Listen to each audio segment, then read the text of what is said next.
I don't have a mark on my face, and I upset Sonny Liston, and I just turned 22 years old. I must be the greatest. I told the world, I talk to God every day. If God's with the king on that, he'll get the same. I shook up the world. I shook up the world. I shook up the world. I said, can I be a legend? Search your soul and answer me this question. Do you think I have what it takes to be great, but still be humble and learn from my mistakes?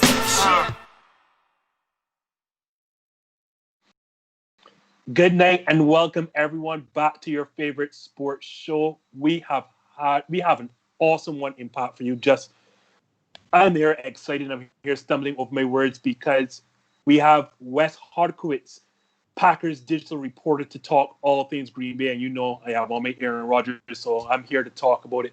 Welcome, Wes. How are you? I'm doing great, Justin. How are you today? Hey.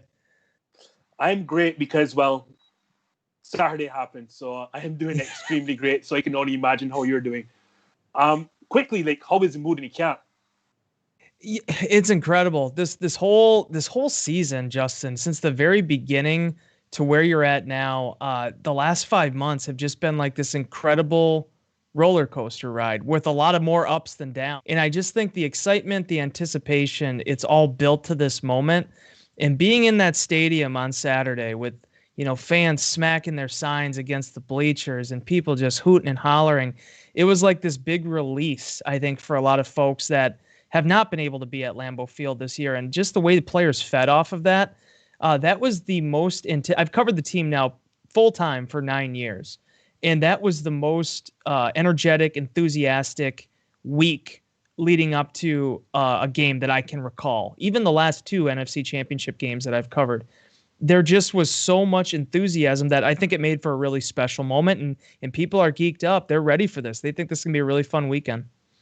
So in my excitement, I did not give you a proper intro. So Wes, please do let the fans know exactly what does your job entail as a Green Bay Packers digital reporter. Justin, so I've worked for the Green Bay Packers now. This is going on almost 5 years, where I'm a writer for the website, but I also do a lot of on-camera stuff for our website and some of the other things that go along with that. So daily coverage of the team, we're pretty much with it. My desk is 25 feet that way.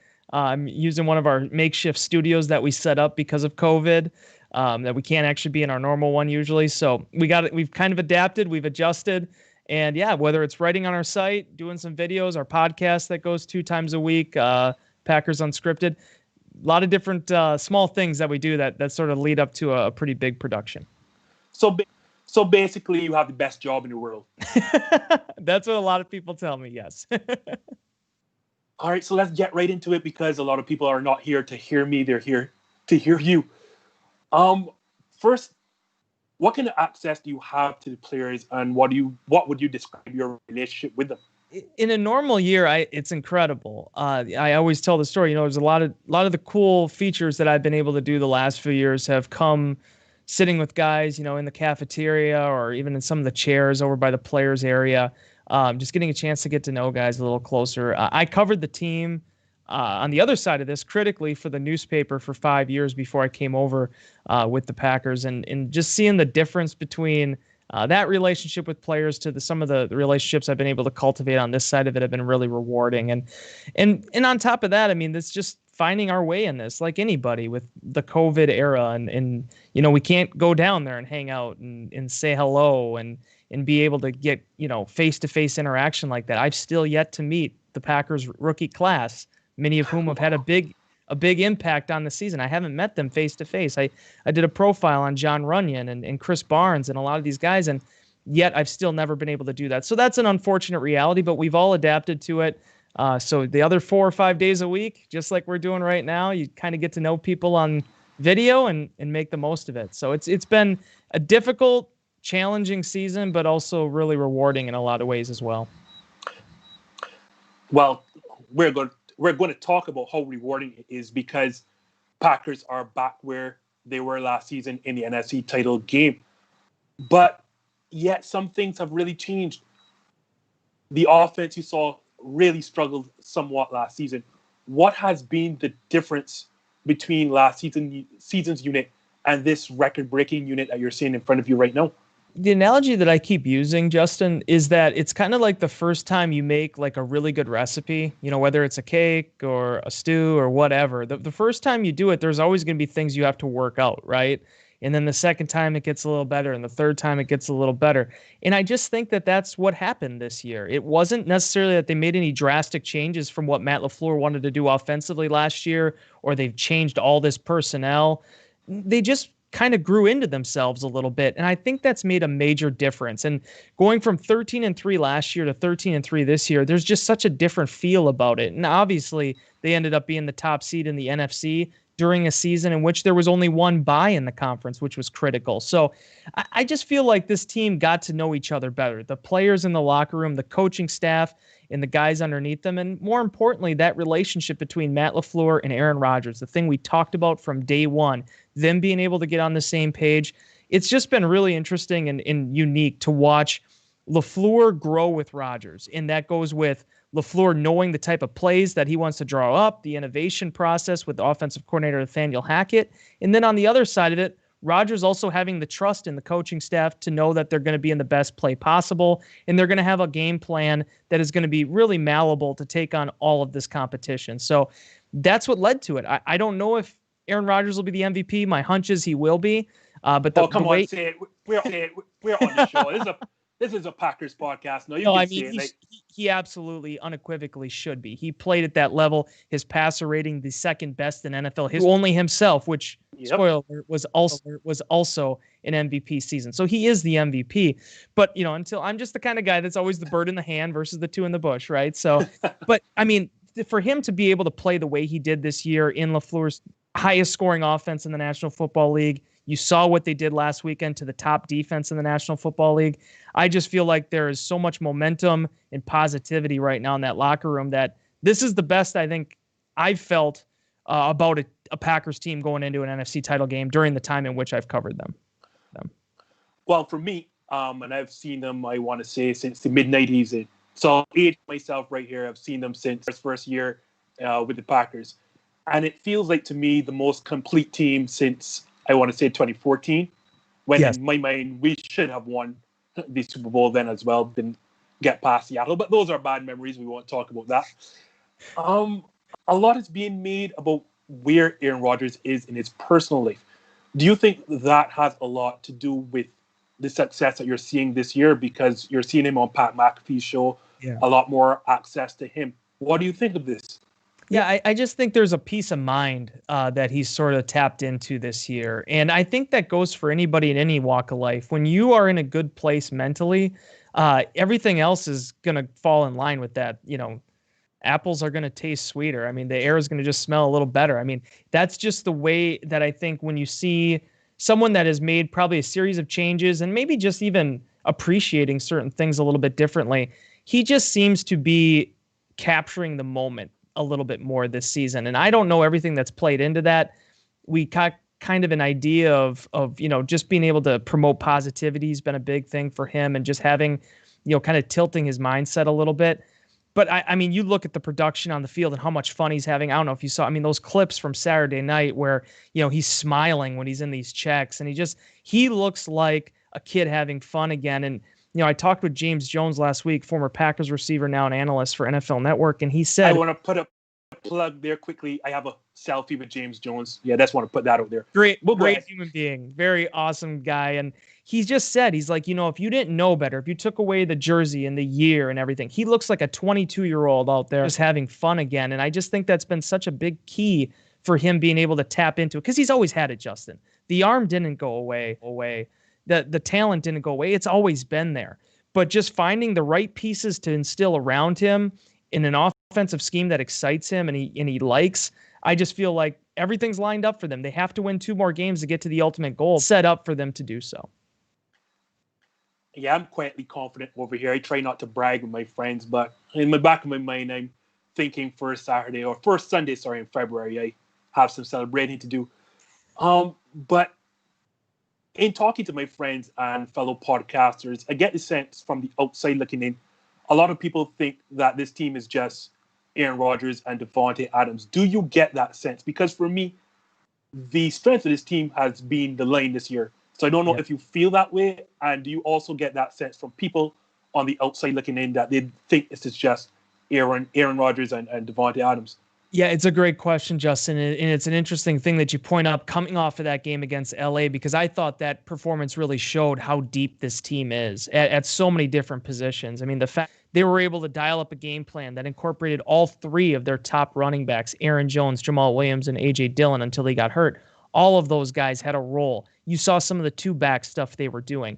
Robert Tonyan coming out of relatively nowhere to become a guy that ends up tying the Packers franchise record for single-season touchdowns at that position. A remarkable season. Alan Lazard, Marquez Valdez-Scantling, and getting back to your original point there, the offensive line.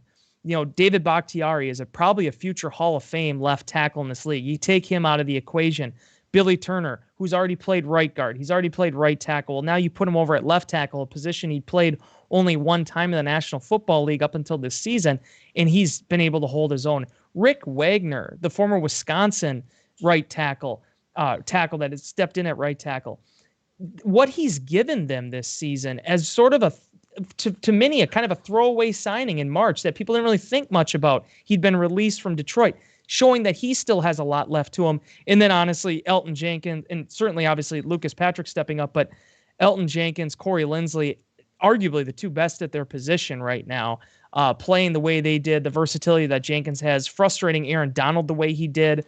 I just think the offensive line, when this is all said and done, however the story ends, the offensive line, when you look back to the 2020 season, is going to be one of the things that you think about when you're talking about really special groups. You know, didn't maybe always have the most talent there at specific times, but just found a way. I have never seen anything like it. How they've been able to keep the ship afloat in spite of some injuries, I think has been really admirable. I want to quickly toss in that Bobby Tonyan was robbed of a Pro Bowl spot. I just want to throw that in there quite quickly. So if anyone listening, please let your NFL fellow beat writers know that a mistake was clearly made. So unfortunate. It was really unfortunate because Tonyan deserved it too.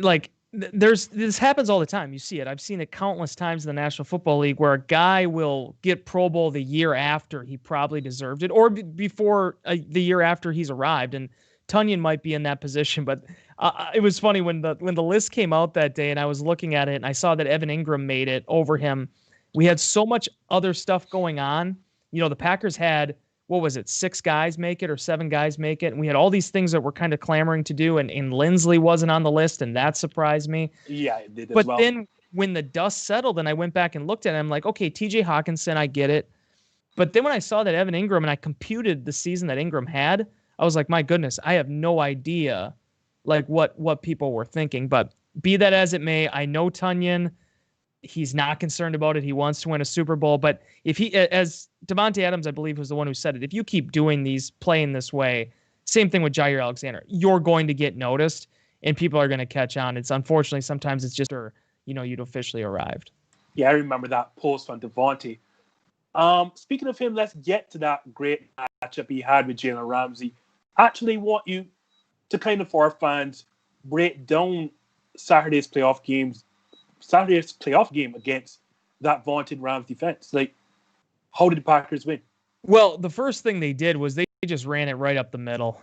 They just challenged them. You saw what they were record-wise, obviously what their defense, top scoring defense, top total defense, a very formidable group. And Green Bay just said, you know what, we're going to go north and south at you, and we're just going to keep pushing this ball down your throat. And that's what they did. They were able to set up the run early, and I think that set up everything that they did with the passing game after that. Davante Adams was a big part of that. You're going to look at Davante's numbers. You're going to say, okay, that wasn't like his quote-unquote best game. But to tie the franchise record for postseason receptions and for him to make some of the catches that he made in that game, and I'll be honest with you, Justin, I was through the roof in terms of just an offensive, not even like a Packer fandom thing, but like just a pure football fandom. That play that they were able to draw up on the goal line, when you're motioning him and you get man coverage there against Jalen Ramsey, and you basically are challenging him to stay stride for stride with him when he's coming back, it reminded me like a track meet, right? I mean, it was just remarkable to have that kind of an adjustment, and Rodgers had that ball out before the Rams even knew what hit him. That was a remarkable play and something I really thought in the early going of that matchup when you're trying to get points in the red zone or the gold zone. Those are the type of things that's you putting down your flag and saying, this is our field and we're going to dominate it. And I thought he was a big part of that.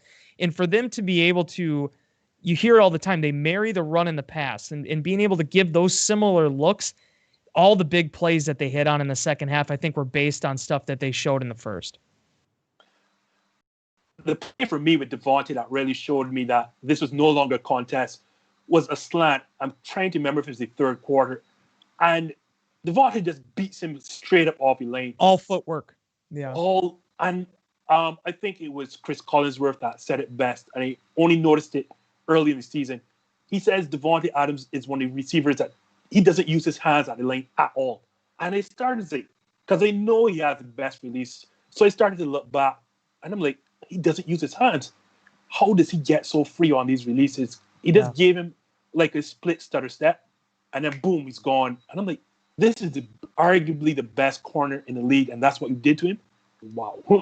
Yeah, in the way that you almost wish you could get like the physiological examination of, I mean, the way the neurons in his brain, how quickly they trigger to his feet. And you just, that's the thing. Like if you ever get a chance to either watch the all 22 or if you get like a zoomed in version of him during games, just watching his footwork off the line of scrimmage, it's Mona Lisa. I mean, it is just, you could put that thing in the Louvre. I mean, it's incredible to watch a guy that is that in command of not only his position and what he does professionally, but just his body, his awareness.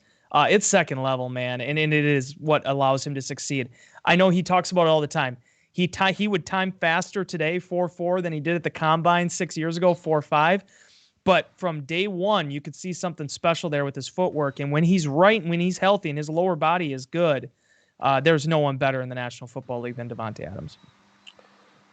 Well, a lot is known about how great the offense is, but it feels like from the midpoint on, offense has really turned around.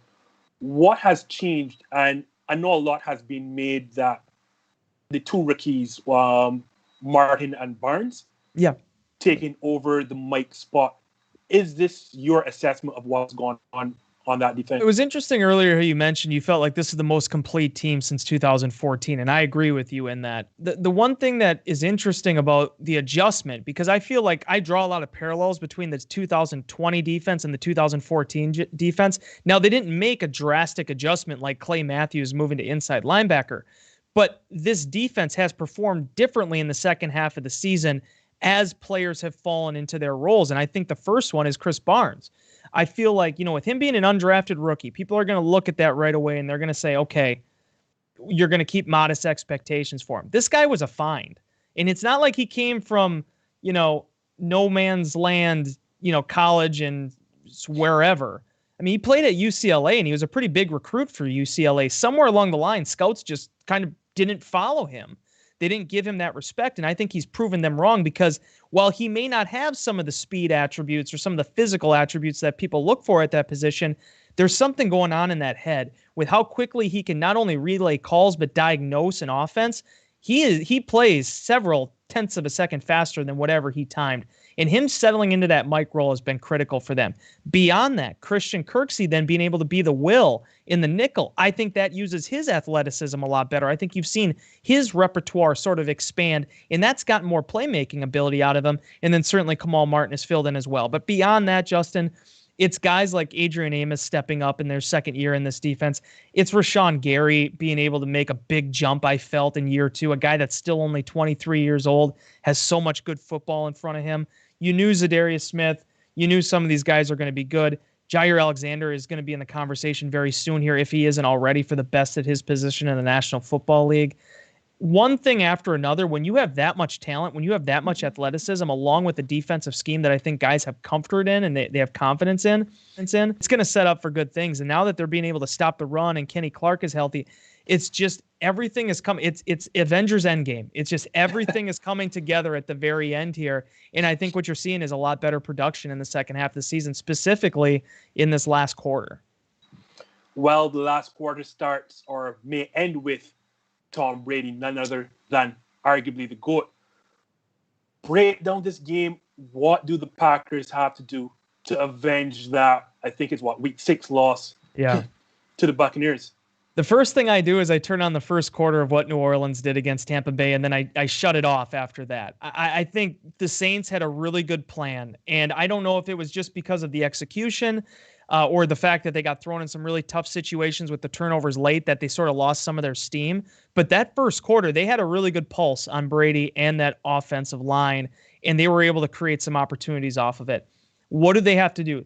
The Tampa Bay Buccaneers are versatile. They have a lot of different ways they can beat you. They have 2 running backs now with Leonard Fournette being able to sort of establish himself. Certainly the Packers had a lot of issues with Ronald Jones the first time. You need to be able to stop those guys. You can't let them run. Green Bay has been a different run defense since giving up that 57-yarder to David Montgomery, at the end of November. They've just played better. They've eliminated the explosive plays. You can't let them get yards there. And beyond that, right up the middle, Justin, push the pocket.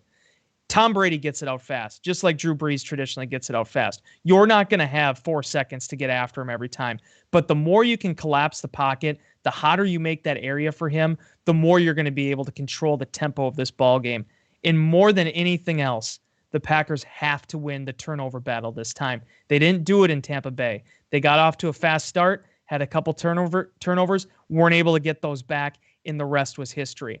Green Bay needs to come out, set the tempo early, be able to assert themselves, and then try to get a couple takeaways from that offense. Whether it's a Brady interception or a fumble, they need to find ways to be able to control that, because I think much like the kind of situation they were put in this game against the Rams, the more they help themselves in those first 2 quarters, the easier that second half is going to be, especially playing at home in front of your own fans.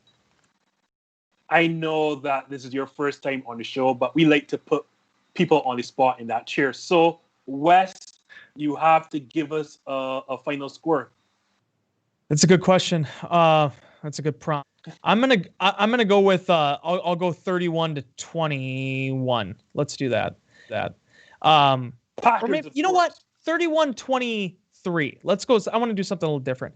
I think this is a much different game. And by the way, if you want to talk about the week 6 matchup, a lot of things went wrong for Green Bay. But as I've been saying to everybody, whether it was on Twitter or on our website, things have changed drastically since what happened earlier this season. And if you want a better example of that, look at the Buccaneers being able to come out and play the way they did against a Saints team that had beaten them twice, the last of which was a 31-3 loss. The regular season no longer dictates the postseason. The Packers have to have a fresh mindset. They have to understand that we're in our house now. We're not down at Raymond James Field. If they do that, 31-23, that would be my pick. I'm guessing you mean 31-23 Packers and not Buccaneers. Absolutely. 30-31 points for the Green Bay Packers. Okay, that is awesome, Wes. But I mean, we could talk. I never even thought about another scenario, Justin. It was just the Packers win. That was the score is the only thing that mattered. I can see Marsha off screen smiling. So I'm like, yeah, and he means Packers, Marsha. So please, like get a hold of yourself. We could go on for hours and hours. Unfortunately, we have a very limited time, Wes. I want to thank you so very much. And we're also hoping this is not the last time that you're going to be back on this show. It won't be, that's for sure. Yeah, no, absolutely. I appreciate you having me on. And yeah, I'm excited to see how this thing plays out. There is nothing better than the week. It's a busy week, but I've experienced it 3 times before now. Leading up to an NFC Championship game, the NFL starts taking over some of the media availability. There's more excitement in the air. There's more eyes on all these teams because there's only 4 left. You can't beat it. This is what this game's all about. We're right in the middle of it. I'm telling you, Wes, I already have my cigars for the first Sunday in February. I don't know about you, but I know where I'm going to be smoking my cigars at a particular time. We want to thank you so much for blessing our show, Wes. Good luck this Sunday. We're not going to need it because, yeah, go Pack, go. Yeah, thank you so much, Justin. I appreciate you having me. Okay, folks, that was Wes Hodkiewicz. For the second half of the show, we are going to be talking about the other matchup over there in the AFC and some basketball as we welcome back our host, Marsha Boyce. So stay tuned and don't you go anywhere. I don't have a mark on my face, and my upset son in this one, and I just turned 22 years old. I must be the greatest. I told the world, I talk to God every day. If God's with the king, no matter you're just the same. I shook up the world. I shook up the world. I shook up the world. I shook up the world.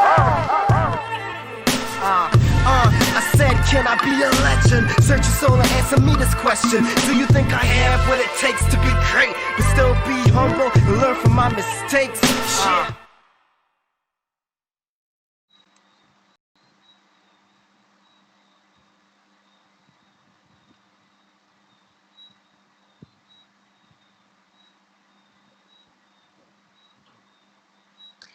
And welcome back to This Just In. Of course, I'm Marsha Boyce, back in the seat after let's call it a vacation of sorts, coming out to rein this show in. Because I see you guys had a bit too much fun. Way too much fun while I was gone. vacation as we do. Like I've seen people who've worked for 20 years and don't have that level of vacation. My word. It's a mini vacation, but now I'm back to try to get this show back under control. Because y'all, banter,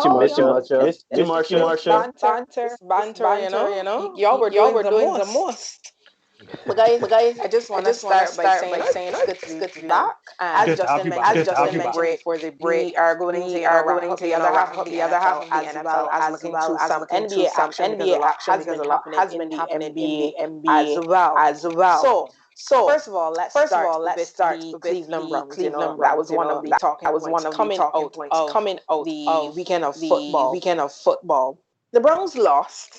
They went down 22-17 to the Kansas City Chiefs. But from the Browns' perspective, guys, how do you think they should be feeling? Should the Browns organization and the Browns fans be a little bit positive about what they're seeing from their team after years of stress? Let's call it stress for now.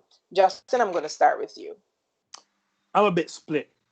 No, obviously, when you don't make the playoffs for 18 years and then you get back in and win your first playoff game on that return to playoffs, like, you have to really feel good about your situation. You have a very young squad. Your quarterback, I think, is 24, 25 in Baker Mayfield. Nick Chubb is only I think Nick Chubb was drafted the same year as Baker Mayfield, so he's probably a bit younger. Myles Garrett, I think, is about 25 as well. Your outside cover corner, Denzel Ward, was also drafted the same year as Baker Mayfield, so he's about 24, 25. Jarvis Landry is not 30 as yet. You still have Odell Beckham Jr., who did all this without on the sideline. Like, you just seen the youth there. There's only up that you can go from here. Kevin Stefanski, their head coach, is likely going to be named Coach of the Year. They have nowhere but up. So, yes, in that regard, they have to really they should feel extremely positive about their future. You know me, though, I'm Mr. Negativity, so I'll put one dim light on what's going on. I was just about to say, Justin, with a ray of sunshine. I hope this sounds Are you really glad to see Marsha come back? Adam has been rubbing off on me too much on those Thursdays. The Cleveland Browns should be in the AFC title game. Yes, I've said it. You've heard me all week predict that they would have won. Obviously, the game didn't go first half. They go to, I think, a 19-3. I don't know, awful start. But from there, like, I'm going to get to the mental mistakes as to why they should have gotten into the AFC title game. And this has nothing to do with Patrick Mahomes getting knocked out. First, let's start with this. You know me and my breakdown in numbers and whatever not, and getting into specifics. Players are taught, and they had to ask, because you remember Brian Bolster on this program, he's a coach. So I made sure to ask him. And players are specifically taught, Marsha and Neil, do not extend the ball for the end zone unless it is fourth down or seconds to go. Rashard Higgins, as we saw towards the end of that first half, extends the ball for the end zone for the pylon, fumbles it, rolls to the back of the end zone, and the ball goes to the Kansas City Chiefs, and they get the ball from their own 20. Had Rashard Higgins just gone out of bounds like normal with the football, that is first and goal from the 2 or the, and Kansas City cannot stop the run. So instead of trailing 19-3 to end the first half, the Cleveland Browns are going in trailing just 16-10. Then another mental error, that bad challenge by Kevin Stefanski on a clear catch that everyone but his grandmother saw. That took away a timeout that he needed in the end when Kansas City was allowed to ice the clock, kneel down, and finish the game. But then even more worrying to me, you came out of a dead ball situation late in that fourth quarter. You have the ball in your hands and then have to blow a timeout. Again, wasting another potential stoppage of the clock when you needed it when Kansas City was allowed to kneel out the clock. Those are three crucial errors that you just can't have because you're playing the defending champions you know that can score at a moment's notice. And to win these sort of games, you just have to execute for 60 minutes because games are going to come down to very, very few, like inches almost. It's going to come down to crucial moments. And those are three crucial moments that the Cleveland Browns just didn't have their head on. So I'm going to say yes, mostly they should think positive of their future. But in my heart of hearts, Cleveland Browns should be in that AFC title game. What about you, Neil? Are things looking up finally for the Browns? Well, first I want to acknowledge the fact that we're talking about the Cleveland Browns, led by Baker Mayfield, which is Justin's, favorite quarterback in the NFL, behind Aaron Rodgers. And I want to say that yes, their future is pretty bright, even though Justin doesn't like Baker Mayfield. Sorry. I would say that they have very good weapons. I think that offensively they were middle of the pack in the 2020 season. They were middle of the pack on defense, but they did have bright spots. Nick Chubb, as Justin mentioned, was a big bright spot. You had Rashard Higgins. He was a pretty good bright spot as well. Wide receivers like Javaris Landry and what's the other guy's name? Odell Beckham Jr. No, he was injured. I mean, right. He's coming back, but we gotta see what he can look like when he comes back. But sorry, I meant to say Kareem Hunt as a running back too. He was a good bright spot. So they have the offensive weapons to get things done. Their defense too has some bright spots, led by Myles Garrett. He was playing pretty well this season. You have who else? There was Denzel MJ. Ward. Yeah, Denzel Ward. Like they have basically what I'm trying to say is they have bright spots. Baker Mayfield, to me, even though Justin is very harsh and critical on him, he has shown that he can lead the team. I mean, he's not as consistent as we would like him to be. He is not as flashy as we would like him to be. He rushes the ball a lot. He does make things happen with his feet, but he still has to work on his arm strength and his accuracy. I think 11-5 on the regular season and making a case for themselves in the playoffs. I think it shows that their defense is capable. It shows that their offense can get things moving and happening.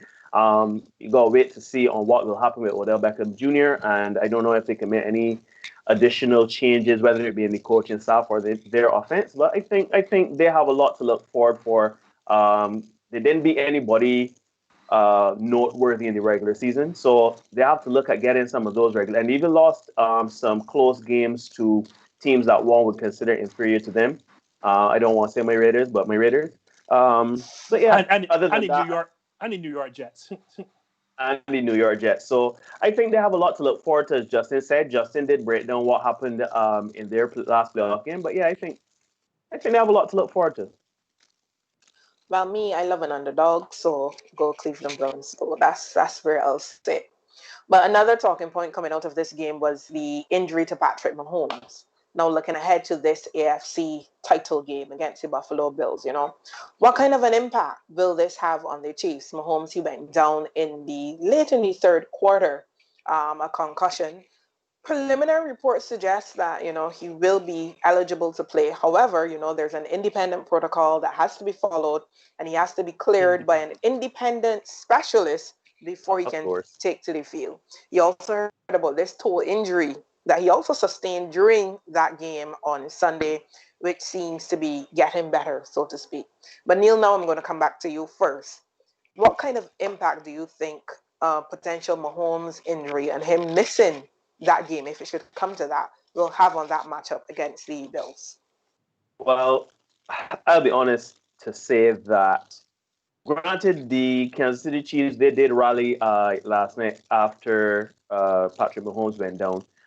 The backup quarterback, Henny, he played pretty well, ran some plays. Andy Reid is a genius when it comes to coaching. So I do think they do have a chance, of course, without Patrick Mahomes, but you need Patrick Mahomes, right? I mean, the guy what was his contract, Justin? Remind me, 100 53 million. How much was it? 500 million. What 150? Sorry, sorry. My apologies. 500 million. My apologies. No, I'm sorry. $500 million over the next couple of seasons. The man is what, 24, 25?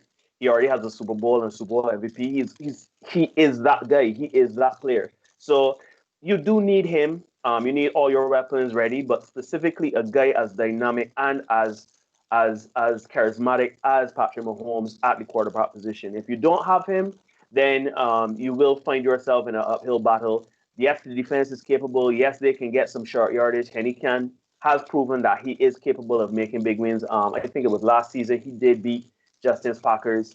Oh, no. It was a close game, but we did not lose to Kansas City. No. We won by one score, but we did not lose. No, sir. Okay. I saw you. I saw you. Before a fall. That's all I will say. Pride cometh before a fall. My bad, but anyhow, but yourself. But anyhow, the point is with Henny, they do have a fighting chance. He's a capable backup quarterback. He can stay well in the pocket and make nice short throws, and he makes good reads and everything like that. But you do need it, especially as you get closer to the Super Bowl. You need all of your generals in the foxholes. You don't need colonels. You don't need lieutenants. You need your leaders to lead. And Patrick Mahomes, I mean, as I said, they do have a chance, but Patrick Mahomes would kind of put them over the top, in my opinion. So I'm guessing you're going to ask me the same question. Now, let's first start with this independent doctor or neurologist. Yes. You know my favorite line on this show, follow the money. There's absolutely follow no the way. Money. No, he's playing. No. That Patrick Mahomes is not playing this game. Now, let's throw it out there. I'm not going to cast aspirations on anyone's character, but I'm about to say, are you questioning the credibility of this medical professional? All I'm going to tell you is, Marsha, I would be the most shocked person, as well as Andy Reid, if Patrick Mahomes is not playing on Sunday. So let's leave it at that. And that medical professional with the most hated man in all of NFL history for the Kansas City Chiefs. I'll just put that out there, huh? So, right. Let's, for argument's sake, say that Patrick Mahomes does not play. Can the Kansas City Chiefs still defeat the Buffalo Bills? It is not, I would not say it will happen, but it can. As Neil mentioned, they did play without Patrick Mahomes last season against my Packers. I think it was Matt Moore and not Chad Henne who started, if memory serves me correct. And what I like about this Kansas City team that would allow for any other starter to step in is firstly the weapons. This is a situation where when you have people like Travis Kelce, a Tyreek Hill, Mecole Hardman, I don't know if Sammy Watkins is going to be able to play. When you have people like Clyde Edwards-Helaire and also, obviously, Le'Veon Bell, if there's one thing that all of them have in common, they are quick players at their respective positions, and they are also great at yards after the catch. Meaning, Chad Henne's job is just to get the ball to his playmakers. Don't try to do too much and let them do the rest. I mean, we saw it alone on the magical 4th and 1, the huge call to finish the game, where everyone, even Tony Romo, who gets his calls right, surmised that there's no way Andy Reid is going to snap the ball. He's just trying to get them to jump, and they're going to, basically punt it, and that didn't happen. Chad Henne rolled up to his right, hit Tyreek Hill in the flat, 5 yards, game over. And that's the sort of stuff, when you have those type of players, as I mentioned, who are so great at getting stuff after the catch, this team is a very dangerous team, even without Patrick Mahomes. And the games with Matt Moore last season are not even just reflective of that. A lot of people forget that this team was a good team before Patrick Mahomes got there. I'm thinking, oh my gosh, the quarterback now for the Washington Redskins. I want to say Alex Smith. Names are beating me. Alex Smith was there, and as Alex Smith as quarterback, this team won the AFC West, I think, successive years, leading people to question why did they draft Patrick Mahomes in the first round to begin with when they have other places that they can plug, because a lot of people felt this team could still win a Super Bowl with Alex Smith. And, well, we saw Andy Reid and his wisdom why he took Patrick Mahomes. But I say that to say that was a good team then without Patrick Mahomes. So you're still going to see, like, you still have these elite route runners, these elite speed demons on the outside to catch the ball. And I think then Chad Henne's role is just do not turn off the football. Just get the football into these players. It's basically like a point guard. Don't do too much. Put the ball in their hands and let them go to work. But if Chad Henne plays, then a lot of pressure is on the defense because I don't see Kansas City putting up a ton of points against what Buffalo can do, as we've seen all season with that very, very elite offense led by Josh Allen and Stephon Diggs. If Patrick doesn't play, they cannot get into a shootout with this team because Josh Allen and Stephon Diggs can put up points.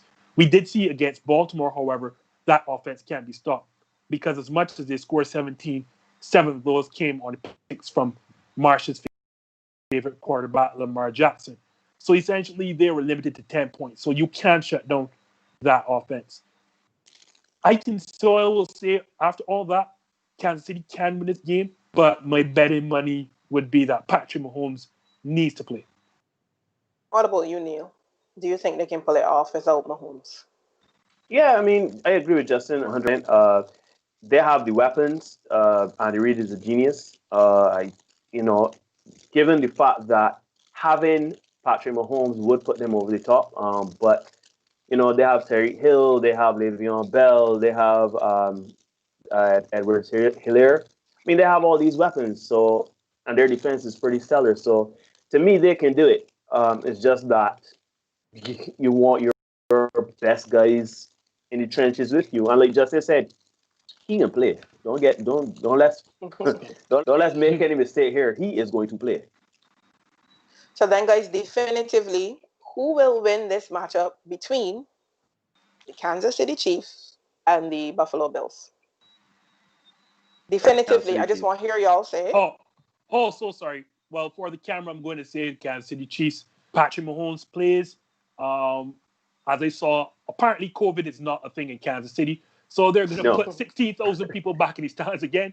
And it's going to sound extremely loud. The cold weather won't be an issue for Buffalo because it's probably colder in Buffalo than it is in Kansas City. But, yeah, Patrick Mahomes plays. They score about 40 points. Kansas City back in the Super Bowl. What he said. Same thing? What he said. So the Chiefs, they'll be hosting their third consecutive AFC title game. So hopefully that home advantage would, work in their favor. But the next game, or I should say the first game, which will be coming up on Sunday, will be the Green Bay Packers versus the Buccaneers. Now, I don't even have to ask Justin this question. So I'm just going to skip over Justin and go right to Neil. Neil, who will win this matchup between the Packers and the Buccaneers? Well, it's going to pain me to say this, but I really cannot bet against the Green Bay. Why did you ask me this question, Marsha? Why? But yeah, I think Green Bay will win. They're right now in full stride. Aaron Rodgers is playing amazing. The team is playing well. But you don't count out Tom Brady. Tom Brady is going to make a competition of it, right? I mean, oldest player to rush for a touchdown yesterday. He did defeat Drew Brees in a clash of the Titans. He's still Tom Brady, even though he's a hair slower. But at the end of the day, still, I think he has. There's still a bit unanswered questions when it comes to the Tampa Bay Buccaneers. For example, Antonio Brown, I think he has an injury that has to be looked at as well, even though I do think he will play as well. But they have some challenges going on there. So, and even though they have Tom Brady and they have a dynamic offense and a spectacular defense, I do think that they are not necessarily on the same chemistry page as Aaron Rodgers and the Green Bay Packers. Right now, to me, they're hitting all cylinders. I feel as though it's going to be an amazing game. It's going to come down to I hate to go with a lot of hyperbole and a lot of superfluous thought, but it's going to come down to some intangibles. It's allowed this time. It's allowed. Yeah, right. It literally is going to come down. We know Tom Brady especially this season, has been known to throw some unforced turnovers, a lot of interceptions and stuff like that. And that can be the difference. I think it will come down to the quarterback and the offense that takes care of the football, that protects the football, catches, makes plays that will get their team the advantage. Unfortunately, if you turn over the ball, you're going to pay. The defense is pretty good. So, I'm going to go with Green Bay, much to my chagrin, but, they are really good right now. Well, if you're just joining us, you would have missed our special guest, Wes. He's the Green Bay Packers digital reporter. So you can, rewind to the top when we're finished and just catch what he has to say. But Justin, he's predicting a 31-23 win for the Packers. So I already know you agree that they will win. What scoreline are you thinking? I'm thinking along probably, I want to say, and this is going to sound a bit much, but 35 or 38 to 20. And the reason I say that 35 or 38 is I'm writing this down, huh? Yeah. The reason why 35 or 38, and this is not me boastful or bragging, to be quite honest, but I thought as much as dominant as we seemed against LA on Saturday, we missed we left some points on the field. Quite notably, the first drive, Aaron overthrew a wide open Marquez Valdes-Scantling in the end zone, shot him a bit too high. That's a throw that Aaron typically doesn't miss. So we had to settle for field goal. That's a touchdown there. So you can add 4. So that's 32 plus 4 is 36. We had a muff extra point. Yeah, we had a bad snap on that. So that's an additional point. That's 37 there, if my math is serving me correct.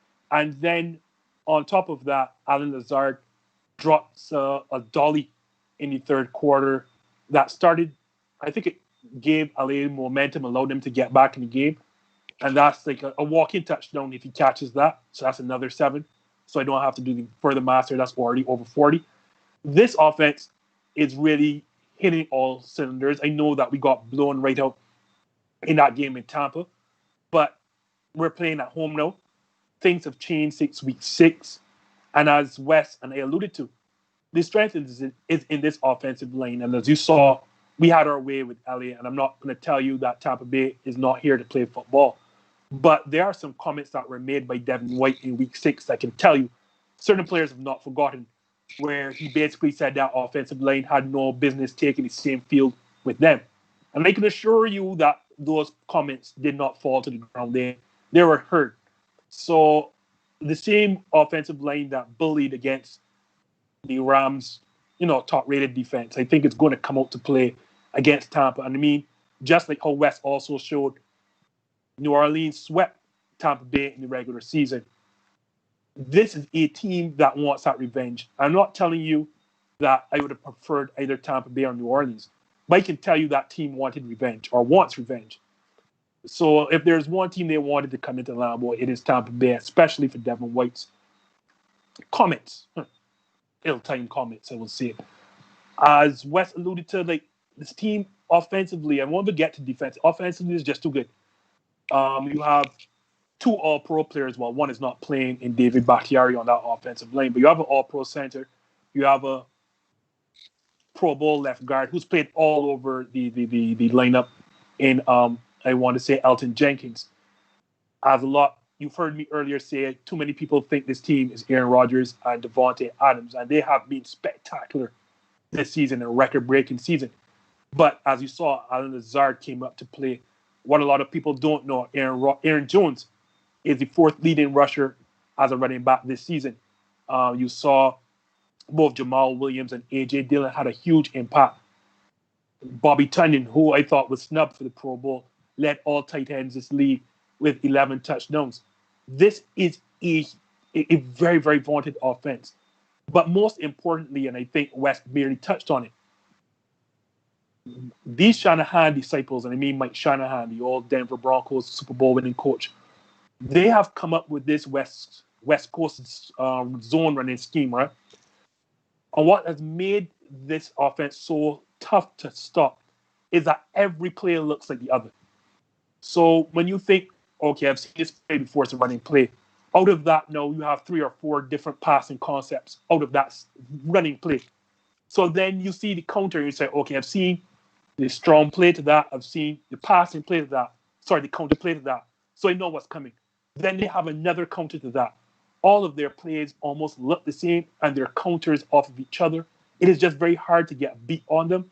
And I don't want to sound like I'm not giving Tampa Bay a chance because if there is a team in the NFC field that I felt can beat me in Lambeau of all teams, it is that Tampa Bay team. Tom Brady, I mean, this guy is playing his 14th championship game. Gronkowski and Tom Brady are accustomed to playing in cold weather conditions from playing in New England in 20 years. They have two great running backs in Ronald Jones and Leonard Fournette. Great wideouts. Neil would have mentioned worse than Antonio Brown, but he didn't mention Chris Godwin and Mike Evans. This team is loaded, and then defensively, Ndamukong Suh, Jason Pierre-Paul. I can go on and on, but Marsha is signaling me not to. So, yeah, Green Bay, I think 38-20. So there you have it, the predictions for the guys coming up for this Sunday. But in our remaining 10 minutes, I just want to turn the attention a bit on the NBA because a lot has been happening over there in that league. First of all, after leaving that bubble and that experiment and returning to this new regular season, we're seeing a slew of delays and postponements as a result of positive tests emanating from COVID-19. And it's starting to have a serious impact on the league in terms of scheduling and whatnot. So, guys, what do you think is at play here? How do you see these postponements playing out in the wider context of the season going forward? Neil, I'll start with you this time. Well, as it pertains to the games being postponed, I actually think that it puts the NBA in a very ticklish situation, right? Because of all the major sports in North America, they've shown that they're the most adaptive, understanding, protocol-heavy, player-first, protocol-driven type of situation. So they are now faced with players getting sick, players having to sit out, games being postponed. I think that it's going to be very challenging to put them in a bubble situation. They've already done a very good job of making sure that they play a series. Like, for example, you play, you go to a city, you play like back-to-back games or whatever in that city. And they do a lot of testing, a lot of screening. They're very serious. With Kyrie, Irving, and any other player that's tested positive will have to go into quarantine and stuff like that. So I think what's going to happen here is that the NBA is going to seriously have to, if this continues, to actually putting the season on hold. I think that may be a possibility where they put the season on hold for a bit if they can't figure out how to get everybody in a biosecure environment. So they're going to have to figure out that element of it. If not, they're going to have to press pause on the season. I think, they gave themselves, they shortened the season right to 72 games, pushing pause again. It kind of gives them a buffer, so to speak, if they do have to even go into summer or whatever like that. They did that experiment last year. Summer games were great. Everybody, they were well received, etc. So playing into the summer is not necessarily a problem. Hopefully by then, that the US is running out of vaccine and everything like that. Hopefully the curve flattens by then. But the NBA is going to have to seriously look at pushing pause on the season because, one game postponement is okay, 2 games postponement is When you start to postpone a lot more games and you see a lot more players getting sick and having to quarantine and positive tests coming back, and then even some players not even really checking on the protocols. You see them doing their own thing. James Harden, especially Premier League elite players, James Harden and Kyrie Irving doing their own thing. You kind of have to take a critical look at what these players are doing off the court, and also see how you can effectively protect everyone and kind of safeguard the teams, the staff, everything as this moves forward, and have a conclusion to the season. Well, Justin, I know Neil mentioned, you can possibly extend to deeper in the summer, but we also have that situation where, if things do settle down, we will be having an Olympic Games in the summer. And that was one of the main reasons why, they wanted to try to finish before the Olympics. So, Justin, do you think we will reach a stage where the NBA season might have to be called off altogether? No. And it's for the same reason that the NBA season is playing to start with. My favorite line on this show, follow the money. There's just too much money at stake, A, not to have a season, and B, as I said, for the start line and the finish line. Like, you knew it was going to start when it was going to start because you had to bank in or cash in, on the Christmas Day games. And you're going to have to finish by summer because you're not going to want to compete with the Summer Olympics. That's just, that's just that's like suicide. You're sabotaging your own self. So like, no, I don't see a situation where the NBA cancels, B actually extends to the summer. I don't even see a situation where Neil, I understand what Neil is saying and his reasons, but I don't even see a situation where the NBA actually takes a break. Because when you see all of these cancellations, postponements, and there have been, not cancellations, postponements, and there have been a slew of them, the NBA is still trucking along. It's almost like, is Roger Goodell running the show now and Adam Silver? And let me say, I am quite surprised at the number of postponements that have had to happen so far. In that, I thought the protocols were extremely, good, for lack of a better term. I thought the protocols were great for what I saw, and I applauded Adam Silver and the league office again. But as we also say on the show, humans gonna human. And like, boy, have they been humaning, because I don't understand with these protocols how every time I'm looking around, these teams are not just one player, but we're seeing multiple positive tests or a lot of tracing having to be going on. I'm like, what are y'all doing that these positive tests are popping up? Because if you're following the protocols handed down to you by Adam Silver and the league office, you should be in good standing. But I just don't get it. And you're seeing one team after another popping up, like just giving these tests. But Marsha, like, the show must go on, as they say in show business. So by hook or by crook, as my mother would say, we are going to finish by June. Like, there's no ifs, ands, and buts about it.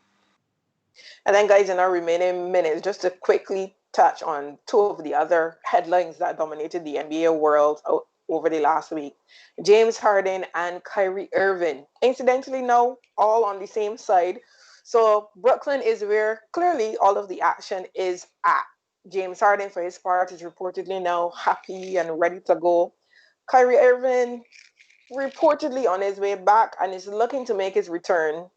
If things stay, he will make his return in their series against the Cavaliers, which will have, another interesting dynamic there. Your thoughts on these two players quickly? Justin, you can go first. Okay. No, Neil, go ahead, Neil. I know Neil has been itching at this part for the last half hour.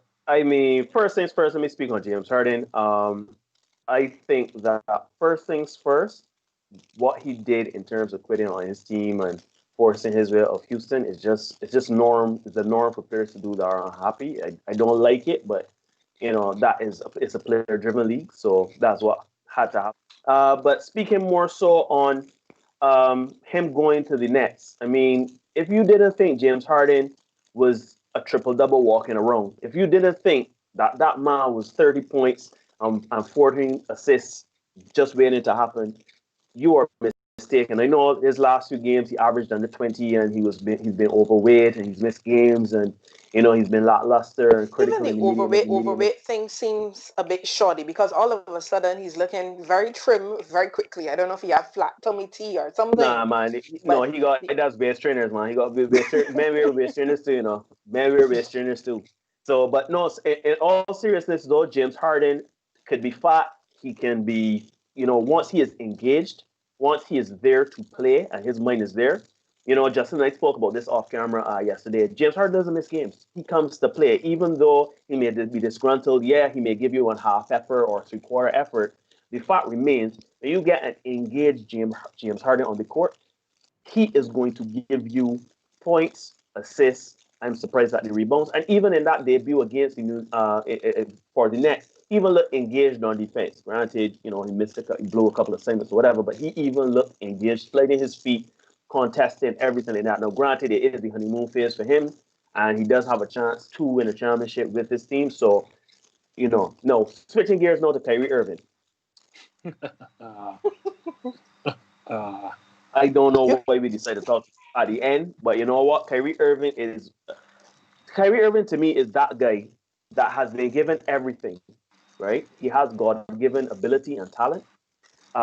He is a basketball player.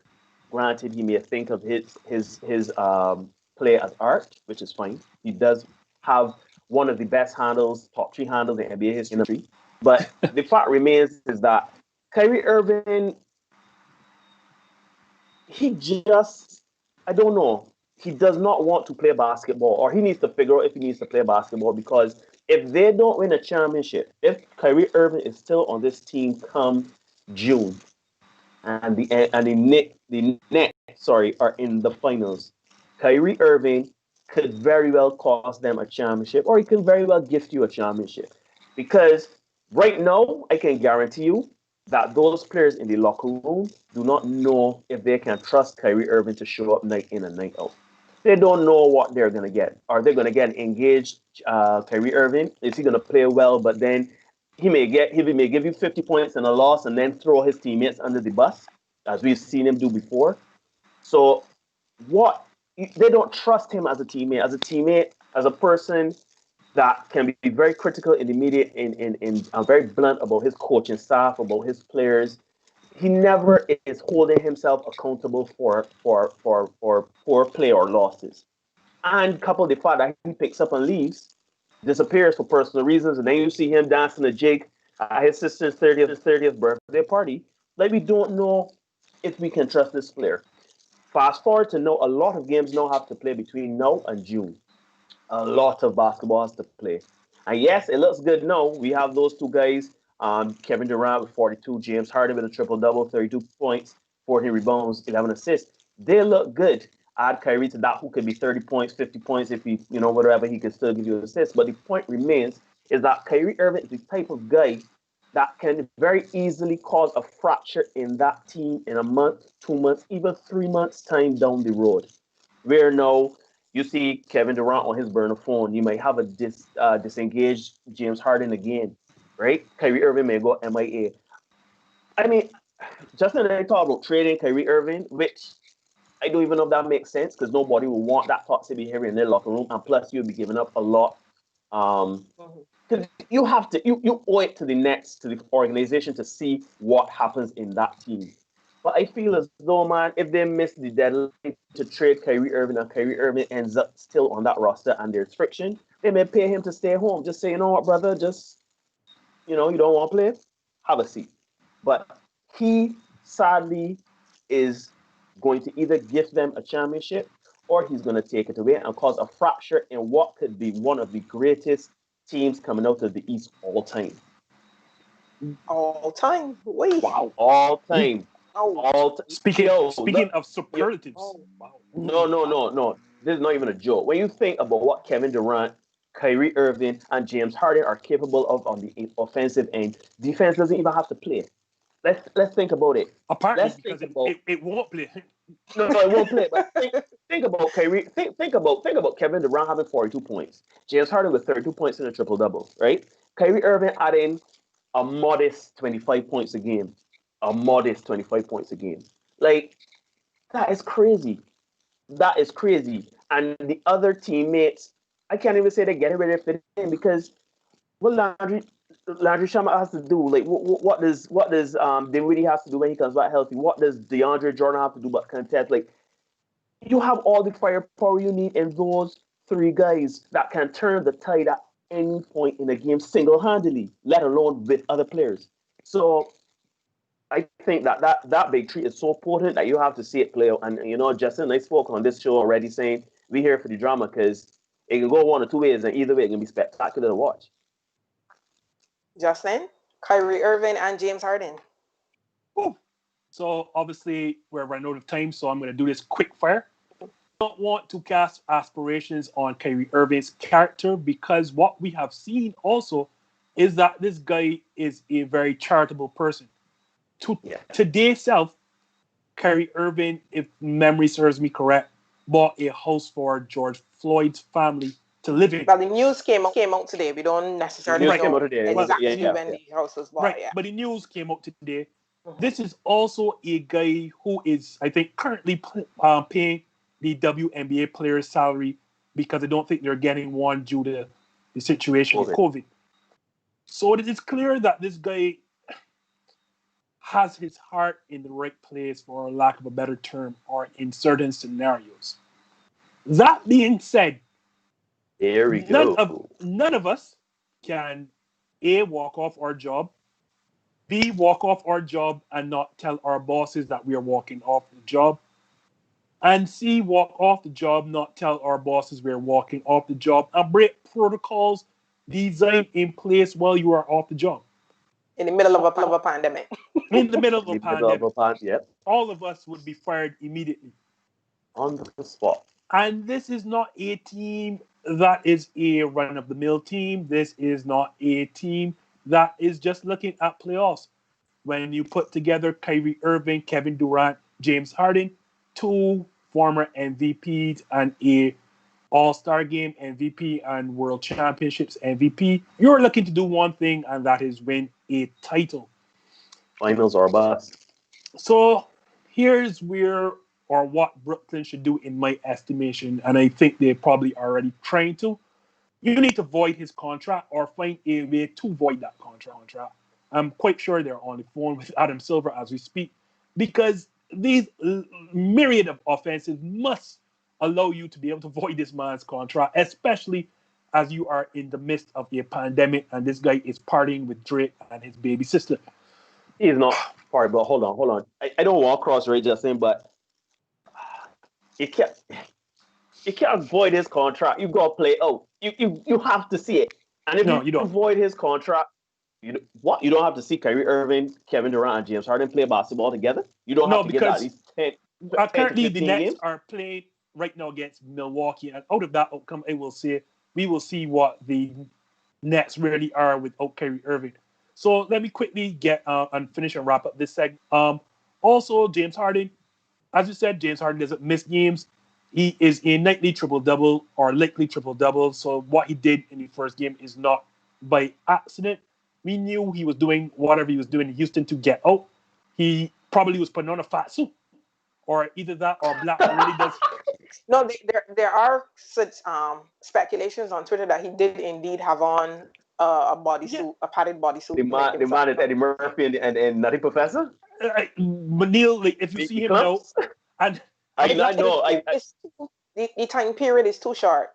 And I know Black does make you look slimmer, but good gosh, from that to that, I don't know. I don't know. Waist trainer. Yes, waist trainer and a ton of other poundage around his appendix. So I don't know. I think he had on a fat suit underneath. He had to. So yeah, he knew what he was doing. I think, and so let me just say this quickly. Brooklyn kind of knew what they were getting into because everybody know that Kyrie Irving is a weirdo, but they couldn't get Kevin Durant without acquiring that weirdo as well.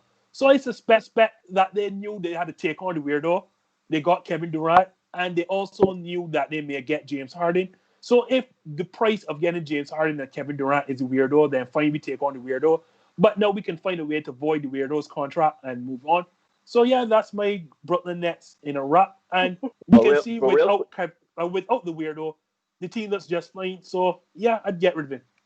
But just real quickly, before you void that contract, you better talk to Kevin Durant and James Harden to make sure that they're on board, because you don't want a situation where you void that contract and they somehow thought that they were going to form a big three and make the finals and then be disgruntled because they probably did have visions of forming the big three. But also, Marsha will also tell you, watch body language and verbiage. And the Kevin Durant you saw at the start of the season, at the start of the holdout, is a different Kevin Durant than what you've seen right now, because it was all I'm supporting my brother, and then all of a sudden now is he has to answer these questions. I'm telling you, those players sound like the men who are in favor of getting this man away, because there's nothing like you joining together trying to win a championship, and one of these men are supposed to help you with the championship. You can't win if he isn't there. So and you're not here, so well, yeah. So as I said, Neil, watch body language and verbiage. The Kevin Durant that was in favor at the start of the holdout or whatever Kyrie Irving was doing is not the same Kevin Durant you're hearing now. Void the man's contract. Obviously, legally, you have to go through the correct channels, but if you can, I would void the contract. Well, guys, for the remainder of the season, Brooklyn is where all the drama will be. And, there's that added dynamic of Kyrie being a high-ranking union man, which adds a totally different dynamic to this whole thing. Like, I forgot all about that. We're supposed to advise players against this kind of stuff. But we'll see how this one plays out. Union man and a sage burner. Don't forget, a high-ranking union man and sage burner.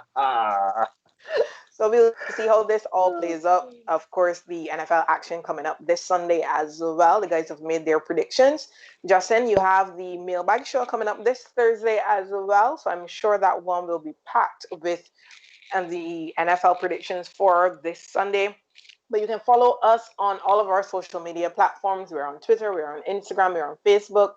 If you're watching this video, I hope you're already subscribed to this channel. And if you're not, what are you waiting for? Of course, like this video as well and share it with your friends and family. Let everybody know, this is the most fun yet most informative place to be for all of the latest sporting action emanating, in the major leagues, but from a Caribbean perspective.